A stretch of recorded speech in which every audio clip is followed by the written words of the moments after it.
we want to acknowledge that when we talk about that we're using the term sex differences and a generality between, when we look at the research between males and females, but knowing that there's much more that goes into that in terms of gender differences and implications related to that and individual differences. And so we just want to acknowledge that we're using that term kind of broadly to mean what is available when we look at studies separating out groups of males and females. Will talked a lot yesterday about these things, so we're not going to spend too much time here, but I wanted to get us thinking a little bit differently or focus on a couple different areas. We talked about how now, the research is saying, well, maybe we're missing girls, maybe they're presenting a little bit differently, and then it's not that, most of the girls have a learning disability or an intellectual disability. And we talked about the more subtle differences early on, kind of exacerbated symptoms in social difficulties or anxiety, depression, those types of things as girls and women enter adolescence.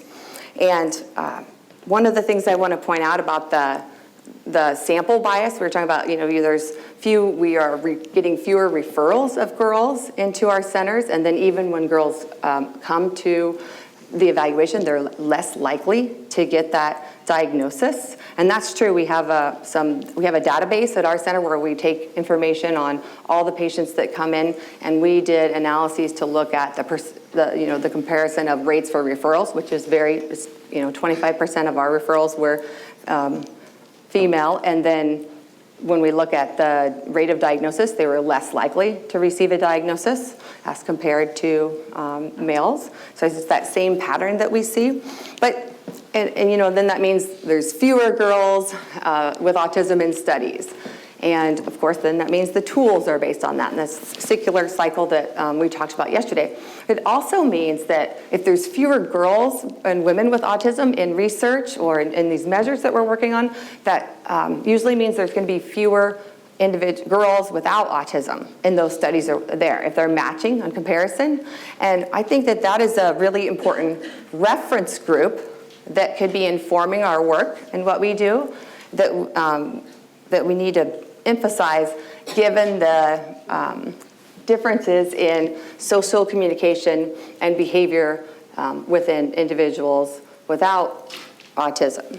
So again, when we think about sex differences, we're kind of thinking about this, generalities, right? And there's individual differences, but girls and women, there's a pretty big literature base out there that talks about, girls and women use more nonverbals, eye gaze, the play skills. Sometimes girls are advancing quicker and doing more imaginative and pretend plays. Boys often catch up, but these are some of those kind of global differences. And I want us to think about these things in relation to the diagnostic criteria for autism and the implications that those differences in the general population look like, and then also how that might inform how we work with girls and women with autism. So we talked about using more eye gaze, more gestures, even conveying some of that emotion on your face, which is one of the criteria for the diagnostic, that we see differences or deficits in that. And so we see a lot of the girls in our center that are using more of those things. And so people are thinking, well, maybe they don't meet this criteria. There was a study Hiller looked at that I think Will talked about yesterday, the predictive factors, and one of those being girls were less likely to, if you didn't meet criteria for nonverbal deficits, sorry, I'm not explaining that very well, then you were more likely to be a girl than a male. And then the consistent finding being that females had fewer repetitive behaviors or restricted interests, or maybe those look differently. But that reference group, thinking about, well, if we would expect girls and women to use more gestures and nonverbal communication anyway, then how does that inform how we would make those comparisons from a diagnostic perspective in the criteria? Other things to point out that increases the complexity or potentially changes things for girls and women. We think they often enter puberty earlier, which then brings along with it these responsibilities for independence and self-care and complexity there. And then, of course, the increase in complexity in social interactions. We see this within conversation styles. They're relating to each other more. It's emotion-focused, whereas a lot of times males is related to the activity, doing the activity and having some conversations where girls will just get together and talk. Again, these are generalities, but I think that they inform the concept of this, increased difficulties as girls and women get older. This is an example of looking at the importance of that reference group. So Alexandra Heed did a study where she gave males with and without autism and females with and without autism a survey called the Friendship Questionnaire, and then looked at, compared these 4 groups. And you can see the solid line is the autism group, and the dotted line is the neurotypical group.